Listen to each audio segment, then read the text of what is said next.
ஒரு ஊர்ல மிகப்பெரிய மாட்டு வியாபாரி இருக்காப்புல. அவரு பல விதமான மாடுகள வளர்த்திட்டு இருக்காப்புல. விற்கவும் செய்றாரு. அவருக்கு ஒரு அழகான பெண் இருக்கா. அந்த பெண்ணு கட்டிக்கணும் அப்டின்னா ஒரு கண்டிஷன் போடுறாரு. அவர் ரொம்ப அழகா இருக்கிறதுனால பல பேர் முயற்சி பண்ணியிருக்காங்க. ஆனா யாருமே ஜெயிக்கல. அந்த பொண்ணு கல்யாணம் ஆகாம தான் இருக்கு. சரி அத பார்த்த ஒரு இளைஞன் என்ன பண்றான், அந்த ஊர்க்காரன், சரி நம்ம போய் ட்ரை பண்ணி எப்படியாவது அவள கட்டிக்கணும் அப்படின்னு சொல்லி ரொம்ப ஆசைப்படுறான்.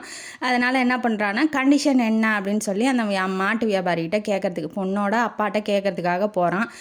இந்த மாதிரி நான் உங்கள் பொண்ணை கட்டிக்கலான்னு இருக்கேன், என்ன கண்டிஷனும் சொல்லுங்க அப்படின்னு சொல்லாட்டி, நான் ஒரு 3 மாடை அவுத்து விட்றேன்பா, அந்த 3 மாட்டில் எது உனக்கு பிடிச்சிருக்கோ அதை நீ அடக்கி வாழை தொட்டினா போதும், அடக்க கூட வேணாம், வாழை மட்டும் தொட்டினா போதும் அப்படின்னு சொல்லி சொல்கிறாப்புல.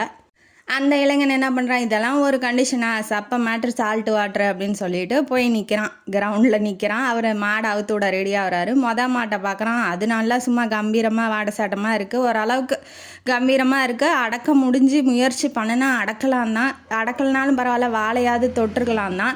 ஆனால் அவன் என்ன பண்ணுறான்னா, அடுத்தது பார்த்துக்கலாம், இந்த மாடு ரொம்ப கொஞ்சம் கம்பீரமாக இருக்குது, அடுத்தது கொஞ்சம் சொங்கியாக வந்தால் அதை போய் தொட்டுக்கலாம் அப்படின்னு சொல்லி நினச்சிட்டு விட்டுறான். அடுத்தது 2வது மாடு வருது, அதை விட அது பயங்கரமாக இருக்குது, ரொம்ப ஃபோர்ஸாக இருக்குது, செம்மையான வீரத்தோட செம்ம காளமாடாக இருக்குது, அதை கண்டிப்பாக நம்மளால் முடியாது கடவுளே அப்படின்னு சொல்லிட்டு அப்படியே நின்றுட்டான். அடுத்தது 3வதாக வர்றதை பார்த்துக்கலாம் அப்படின்னு சொல்லிட்டு அப்படியே நின்றுக்கிறான். 3வதாக வர்ற மாட்டே அவுத்து விட்றாப்புல, ரொம்ப சொங்கியாக இருக்குது, இதாண்டா சான்ஸு, போய் இதை முன்ன வாழை தொட்டுறலாண்டா அப்படின்னு சொல்லி பாஞ்சு தொடுறதுக்கு போகிறான். கடைசியில் பின்னாடி போய் பார்த்தா வாழே இல்லை அந்த மாட்டுக்கு. அவன் டென்ஷன் ஆகி ஐயோ என்னடா அது அப்படின்னு சொல்லி நினைக்கிறான்.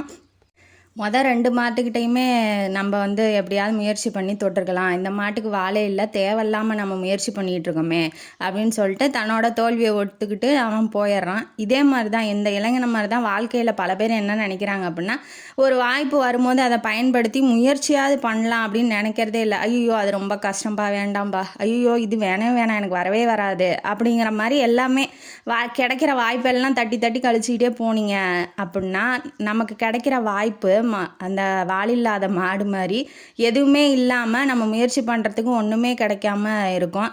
அதனால் என்ன பண்ணணும் அப்படின்னா, வாழ்க்கையில் ஏதாவது ஒரு வாய்ப்பு நம்மளை தேடி வருதுன்னா அதை முயற்சியாவது பண்ணி பாருங்கள், தோத்தாலும் பரவாயில்ல, முயற்சி பண்ணி பாருங்கள், முட்டி மோதி அதை ஜெயிக்கிறோமோ தோக்குறோமோ அதை பயன்படுத்துங்க அப்படிங்கிறது இந்த கதையோட கருத்து.